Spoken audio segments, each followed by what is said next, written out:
राज्यसभा सांसद संजय सिंह जी हमारे साथ हैं। संजय जी, भाजपा सांसद निशिकांत दुबे का जो बयान आया है सुप्रीम कोर्ट के लिहाज से, वो कितना उससे क्या समझते हैं आप सर? देखिए, आप सुप्रीम कोर्ट को नहीं धमका सकते। कानून की समीक्षा करने का, कौन सा कानून संविधान के मुताबिक पास हुआ है या नहीं हुआ है, ये अधिकार सर्वोच्च न्यायालय को है।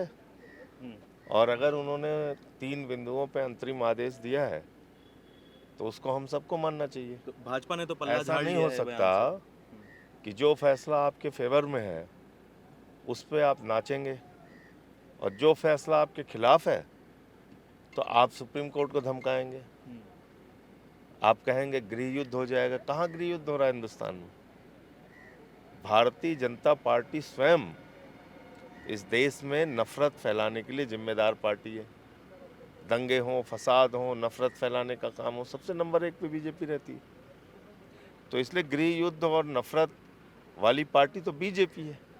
सर निशिकांत आप दु संजीव खन्ना जी को जिम्मेदार ठहरा रहे हैं। सर निशिकांत दुबे कह रहे हैं कि बंगाल में जिस तरह की हिंसा देखने को मिली बिल पास होने के बाद, उस तरफ उनका और इशारा था। मणिपुर में क्या हो रहा है? हम्म, 2 साल से देश के प्रधानमंत्री वहां झांकने नहीं गए। क्या हो रहा है मणिपुर में? कौन जिम्मेदार है उसके लिए? तो इसलिए ऐसा नहीं हो सकता कि आप सुप्रीम कोर्ट को भी बुलडोज करेंगे, आप जनता को भी बुलडोज करेंगे, आप विपक्ष को भी दबाएंगे। ये ठीक नहीं है डेमोक्रेसी के लिए। सर कहा यह भी जा रहा है कि बहुत लंबी चर्चा के बाद, सबका मत सुनने के बाद ये बिल पास झूठ हुआ। बोल रहे हैं, मैं तो जेपीसी में था। जी।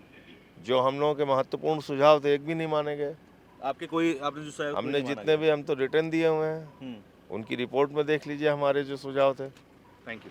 तो राज्यसभा सांसद संजय सिंह हमारे साथ थे और साफ तौर पर कह रहे हैं कि गृह युद्ध जैसी स्थिति तो मणिपुर में बनी हुई है, वहाँ पर उसके बारे में जो है वो क्यों चर्चा नहीं करते। आपके क्या विचार हैं इस बातचीत के बारे में? कमेंट सेक्शन में बताइएगा जरूर। कैमरे के पीछे मेरे साथी तौहीद के साथ मैं धारण। बहुत बहुत धन्यवाद।